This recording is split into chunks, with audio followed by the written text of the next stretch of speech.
प्रिय दर्शकों नमस्कार। एक अच्छे स्वस्थ और लंबे जीवन के लिए आहार बहुत ही आवश्यक है। अगर हम इसको विधि पूर्वक पालन नहीं करते हैं, आहार का सेवन नहीं करते हैं विधि पूर्वक, जो हमारे लिए नियम बनाए गए हैं, सिद्धांत बनाए गए हैं आयुर्वेदा के अनुसार, तो हमारा ये मूल कारण बन जाता है कई बीमारियों का। अर्थात कहने का तात्पर्य ये है कि अगर हम सही तरीके से किस प्रकार आहार लेना चाहिए, अगर हम उसको सिद्धांतों को नहीं अपनाते हैं, यही आहार जो हमें स्वस्थता देता है, हमारा लंबा जीवन करता है, हमें सुखमय हमारा जीवन बनाता है, यही हमारे रोग का कारण भी हो जाता है। सिर्फ विधि पूर्वक नहीं, उपयुक्त आहार, किस प्रकार का आहार हमें लेना चाहिए जिससे हमारा शरीर स्वस्थ रहे और रोगों से दूर रहे, इस पर जानकारी देने के लिए आज आहार किस प्रकार होना चाहिए, किस प्रकार हमें करना चाहिए, किस समय में, किस काल में, दिन हो या रात हो, उस समय कौन कौन सा आहार, कौन कौन से प्रकार के हम आहार के ले सकते हैं, इन सब बातों पे आज हम जानकारी प्राप्त करेंगे। और जानकारी देने के लिए हमारे स्टूडियो में उपस्थित हुई हैं डॉक्टर ऋषि शर्मा जी। डॉक्टर ऋषि शर्मा जी, आपका बहुत बहुत स्वागत है हमारे स्टूडियो में। धन्यवाद। डॉक्टर साहब, आयुर्वेद का देखा जाए तो 3 उपस्तंभ बताए गए हैं स्वास्थ्य के, उसमें आहार, निद्रा और ब्रह्मचर्य। पहले आहार ही आता है, तो ये आहार के बारे में हमें बताइए कि ये उपस्तंभ मतलब कहने का स्वस्थ का ये एक पिलर है हमारे स्वस्थता का, हेल्थ का, कैसे है? आहार को सबसे पहले, जैसे कि आपने बताया, त्रय उपस्तंभ में सबसे पहले रखा गया।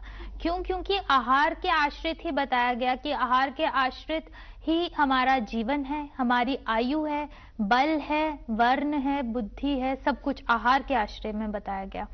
और आहार कुछ भी अगर भेषज भी है, आहार को आहार को हमारे आयुर्वेद में बोला गया महाभेषज। महाभेषज बोला गया, मतलब कहने का तात्पर्य ये है कि अगर आप आहार ही ढंग से खाते हैं तो उससे बढ़िया या और उससे उत्तम कोई औषध है। ये भेषज शब्द जो कहा हमारे दर्शकों को समझ नहीं आ रहा है। महाभेषज, महाभेषज का मतलब सबसे उत्तम मेडिसिन, सबसे उत्तम या सबसे उत्कृष्ट मेडिसिन।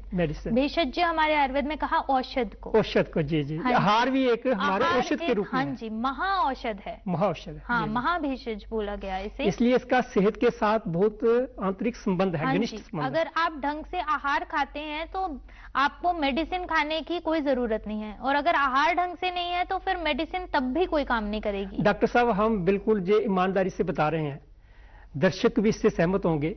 हम जो आहार खाते हैं हम उसको वैषज्य के रूप में, महावैषज्य के रूप में नहीं लेते, हम स्वाद के रूप में लेते हैं। जिस चीज में ज्यादा स्वाद लगेगा, हमें ज्यादा मजा आएगा उसका सेवन करते हुए, खाते हुए, हम उसी को लेते हैं। क्या स्वाद के आधार पर ही हमें आहार लेना चाहिए? नहीं, बिल्कुल नहीं। आजकल की जो हमारी दिनचर्या बन गई है, जो आजकल की हमारी जीवन शैली बन गई है, इसमें हमें बिना देखे, बिना सोचे, बिना अपनी प्रकृति के अनुसार इसका विचार विमर्श किए हुए हम ऐसे ही कुछ भी आहार ले जा रहे हैं सिर्फ स्वाद के अनुसार। लेकिन ऐसा करने से फलस्वरूप क्या हो रहा है, हमें बहुत सी बीमारियां लग रही हैं, कुछ ऐसे डिसऑर्डर्स हो रहे हैं जिससे हमें पता ही नहीं चल रहा है, जो पहले नहीं होती थी। जैसे आजकल हर तीसरे बंदे को एलर्जी हो रही है, आजकल हर तीसरे इंडिविजुअल को बाकी गट प्रॉब्लम्स हो रही हैं, पेट खराब रह रहा है, जिसको एलर्जी, कफ दिक्कत हो रही है। ठीक है, तो ये सारी जितनी भी डिसऑर्डर्स हैं ये आहार के उचित रूप से ना लेने की वजह से। मुख्य कारणों में एक है उपयुक्त आहार हम नहीं लेते हैं, इसी कारण ये सारी बीमारियां लगती हैं। उपयुक्त आहार नहीं लेते हैं, और दूसरा चीज की अपनी प्रकृति के अनुसार, प्रकृति के अनुसार हम आहार, तो स्वाद को हम ज्यादा उसको प्राथमिकता देते हैं। बिल्कुल, कि जिस चीज में स्वाद होगा चाहे कैसा भी लगेगा। जैसे शुगर के रोगी को गुलाब जामुन बहुत पसंद है, तो उसको पता है ये खराब लगेगा, लेकिन फिर भी वो बिल्कुल ले लेगा। तो इन्हीं सब चीजों का हमें परहेज करना है, इन्हीं सब चीजों का हमें देख रेख करके, बिल्कुल विचार विमर्श करके कि कैसा हमें आहार लेना चाहिए, वैसा अगर हम लेंगे तो हमें कोई भी औषधि या मेडिसिन की जरूरत नहीं पड़ेगी। डॉक्टर साहब, आयुर्वेद जो चिकित्सा शास्त्र है, इसमें स्वाद को भी बहुत महिमा का गुणगान किया और उसको महत्व दिया गया है। आयुर्वेद शास्त्र तो कहता है आपको अपने भोजन में 6 रस व्यंजन होने चाहिए, बिल्कुल रोजाना। षट रस में जो 6 किस्म का स्वाद है, 6 रस में 6 किस्म का स्वाद है, खट्टा मीठा कौन, आप बता दीजिए वो। बिल्कुल, मधुर, अम्ल, लवण, कटु, तिक्त, कषाय। जी जी, मतलब मधुर रस, और इनका क्रम भी ऐसे ही बताया कि सबसे पहले आपको मधुर सेवन करना है, मधुर रस का सेवन करना है। नियमित रूप में रोजाना जितनी बार आहार लेते हैं जो 6 रस होने चाहिए, ऐसा आयुर्वेद का निर्देश है क्या? नहीं, आहार जब आप करें तो अगर बोला गया कि अगर आप ऐसा आहार लेते हैं कि जिसमें षड्रस है, लेकिन ये नहीं कि आप बीच में मधुर खा लेंगे, पहले आप कषाय खा लेंगे या एस्ट्रिंजेंट वाला खा लेंगे, वैसा नहीं। एक इसका क्रम क्या है, बताया। इसका लेने का भी सेवन करने का कोई क्रम है? बिल्कुल, इसका भी तो लेने क्रम का बता क्रम दीजिए है। क्या है? क्रम वैसे ही है, मधुर सबसे पहले आपको मीठा लेना है, फिर अम्ल यानी खट्टा, फिर लवण, लवण मतलब नमकीन। नमकीन तीसरे नंबर पे आता है। तीसरे नंबर पर आता है, लेकिन हम मीठा जो है लास्ट नंबर पे रखते हैं। हमने उल्टा कर दिया, हमने मधुर द्रव्यों को सबसे लास्ट में कर दिया कि हम खाने के बाद मीठा खाएंगे, जो कि बिल्कुल गलत है। दर्शकों को ये बता दिए कि इनका आयुर्वेदिक क्या लाभ है, कि हमें मीठा पहले क्यों खाना चाहिए, उसके बाद लवण, अमल, फिर लवण, उसके बाद कषाय, तिक्त और जो भी है। हाँ जी, सीक्वेंस इसलिए बताया गया, ये उत्तर उत्तर जो हैं ये लघु होते जाते हैं। जी जी। मतलब कि जैसे जो मीठा है वो सबसे गुरु है, जी मतलब सबसे हैवी टू डाइजेस्ट जी है। जी। तो आप उसे सबसे पहले खा लेंगे तो एक तो ये आधार है कि सबसे पहले खा लेंगे तो आपको ज्यादा खाने की इच्छा नहीं होगी, थोड़े में आपका पेट भर जाएगा, और हैवी है उसको पचाने में टाइम लगेगा। बात दोष का ये कारक उसको दूर करता है, खाली पेट जब हमारा बात रहता है। हाँ जी, इसलिए मीठा का आयुर्वेद में निर्देश है। वात का शमन करता है, वात का शमन यही करते हैं मधुर, अम्ल, लवण, ये 3 रस जो हैं वो वात शमन इसके आगे के लिए तीनों को जो श्रेष्ठ हैं। 3 बचे उनका क्या क्रम है? उनका है कटु, तिक्त, कषाय। मतलब कटु हो गया कड़वा। हाँ, कड़वा भी खाना चाहिए, खाने में बिल्कुल खाना चाहिए। जी जी। और तिक्त हो गया एस्ट्रिंजेंट, पंजेंट, तीखा टाइप, जैसे मिर्ची है। मिर्ची। हाँ जी। और कषाय, कषाय है कसैलापन, जो करेला है, जैसे अच्छा, करेला वैसा। ये तो पदार्थ आपने बता दिया कि षट रस हम स्वाद के पीछे ही ज्यादा प्रेफरेंस देते हैं, लेकिन आयुर्वेद ने बता दिया कि 6 रस हमें लेने चाहिए भोजन में, कहीं मनाही नहीं है। हाँ बिल्कुल, क्योंकि अगर हम कोई एक चीज का क्रम कम करेंगे या फिर अगर हम अपने भोजन में सिर्फ मीठा ही मीठा खाते रहेंगे, मीठा मीठा खाते रहेंगे, तो क्या होगा, हमारे शरीर में कफ की वृद्धि होने लगेगी। डॉक्टर साहब, पदार्थ जो भोज्य पदार्थ है हमारे खाने के लिए, प्रकृति ने इतने प्रकार के पदार्थ दिए हैं, उनको हम उसको अलग से प्रसंस्कृत भी करते हैं, प्रोसेस भी अपने हिसाब से करते हैं। कई बार जैसे दूध है उसकी मिठाई बना लेते हैं, सब्जियों को हम उबाल के बना लेते हैं, दालें हैं जो कितने प्रकार की हैं। लेकिन ये क्या पदार्थ और शरीर की प्रकृति, जो हमारे शरीर की प्रकृति है उसके अनुसार भी लेना चाहिए, या जो भी आए षट रस लेने चाहिए हमें? नहीं, हमें अपनी प्रकृति के अनुसार ज्यादा लेना चाहिए आहार।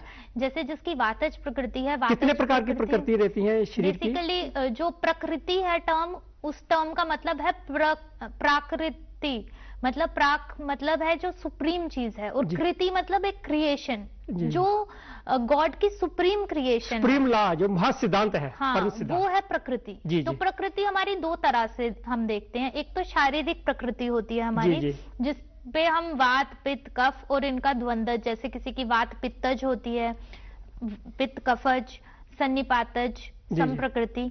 और इसके अलावा जो मानसिक प्रकृतियां आती हैं, आजकल मेंटल हेल्थ का भी बहुत बड़ा चर्चा का विषय है, तो मानसिक प्रकृतियां हमारी सात्विक, राजसिक और तामसिक। जी जी, ये 3 तरह की मेन प्रकृतियां। ये जो प्रकृति के साथ इनको कैसे पता चले साधारण जन को कि मेरी प्रकृति वातज है, कफज है? ये तो आम आदमी को पता नहीं होता। इसके लिए क्या करना चाहिए? इसके लिए आप जो प्रकृति का निर्धारण होता है वो बहुत से फैक्टर्स पे डिपेंड करता है। कोष्ठ पे डिपेंड करता है कि इंसान का कोष्ठ या गट कैसा है। जैसे जो वातज प्रकृति वाले होते हैं वो क्रूर कोष्ठी होते हैं, मतलब उनको अक्सर कॉन्स्टिपेशन मिलती है देखने को, उनका पेट अच्छे से साफ नहीं होता, उन पे कॉन्स्टिपेशन रहती है। जो पित्त प्रकृति वाले हैं वो मृदु रेचनीय होते हैं, मतलब अगर वो दूध भी पिएंगे तो उनका पेट, उनको मोशन आ जाएगा, उनका पेट साफ हो जाएगा। जी जी। और जो कफज प्रकृति वाले होते हैं उनका सम रहता है कोष्ठ, ऐसा नहीं है कि दूध पीने से रेचन हो जाएगा और ऐसा भी नहीं है कि कॉन्स्टिपेशन रहेगा। उनको अपने टाइम से उनका कोई चीज खाने से, दूध पीने से उनको ज्यादा विरेचन नहीं रहेगा, कुछ नहीं होगा, उनका नॉर्मल तरह से पेट साफ होगा। वैसे ही अग्नि पे डिपेंड करता है। जो वात प्रकृति वाले पुरुष होते हैं या जो वात प्रकृति वाले इंडिविजुअल्स होते हैं, उनमें क्या होता है, कभी उनको भूख विषम अग्नि होती है, मतलब कभी उनको भूख बहुत ज्यादा लगेगी, कभी बिल्कुल भूख नहीं लगेगी, बिल्कुल अग्नि मंद हो जाएगी उनकी। जी जी। डॉक्टर साहब, अपनी प्रकृति जानने के लिए क्या आयुर्वेदिक डॉक्टर या आयुर्वेदिक अस्पताल कोई इसकी सहायता कर सकता है? हाँ बिल्कुल, हाँ बिल्कुल, आप कोई भी आयुर्वेदिक डॉक्टर के पास जा करके अपनी प्रकृति एनालिसिस करवा सकते हैं। उसके अकॉर्डिंगली आप अपना आहार विहार, अपनी दिनचर्या, अपना जो औषधियां की किस अकॉर्डिंगली, कुछ रसायन औषधियां होती हैं, रसायन वाजीकरण औषधियां, उनका सेवन कर सकते हैं। ये आहार हो गया प्रकृति के अनुसार, उसके षटरसों के अनुसार। क्या ये जो आहार है ऋतुकाल के अनुसार भी इसके कुछ है? हाँ जी बिल्कुल बिल्कुल, ऋतु के अनुसार भी आहार जो है हमारी प्रधानता होती है कि किन किन रस प्रधान होता है किस किस ऋतु में पर्टिकुलर।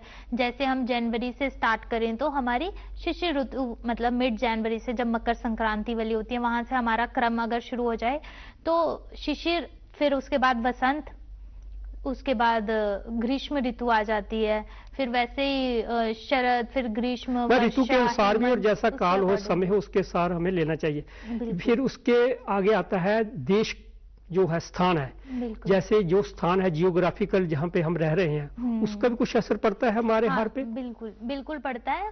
बताया गया, हमारे आचार्यों ने बताया कि अपने देश के अनुसार, वातावरण जैसा, बिल्कुल वातावरण के अनुसार और देश के अनुसार जो आहार विहार का सेवन करना चाहिए। आजकल हम क्या करते हैं, बिन मौसम के कोई भी फ्रूट है, वेजिटेबल है, हम खाए जा रहे हैं। 12 महीने सब जैसे तरबूज है, हम सर्दियों में भी आजकल उपलब्ध है, क्या वो खाना चाहिए? बिल्कुल नहीं खाना चाहिए। इसमें आयुर्वेद में बोला गया कि यथा ऋतु यथा काले, मतलब जैसी ऋतु के अनुसार और जैसा आपका काल, मतलब जैसा जो देश है, जैसा जो टाइम है, जिस सीजन में जो फ्रूट है या जो वेजिटेबल है जो प्राकृतिक रूप से उत्पन्न होता है, उसका सेवन करना चाहिए। दूसरे देश या दूसरे काल में उत्पन्न या रखा हुआ, संवर्धन किया हुआ फल या सब्जी, हमें पदार्थ कोई सेवन नहीं करना चाहिए। नहीं करना चाहिए। जी जी, हाँ जी जी। डॉक्टर साहब, आपने बहुत अच्छी जानकारी दी।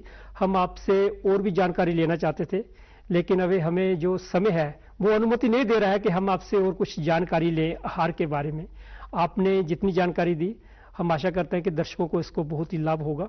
तो इसके लिए आपका बहुत बहुत धन्यवाद। आप स्टूडियो में आए, अपना समय निकाल के कीमती।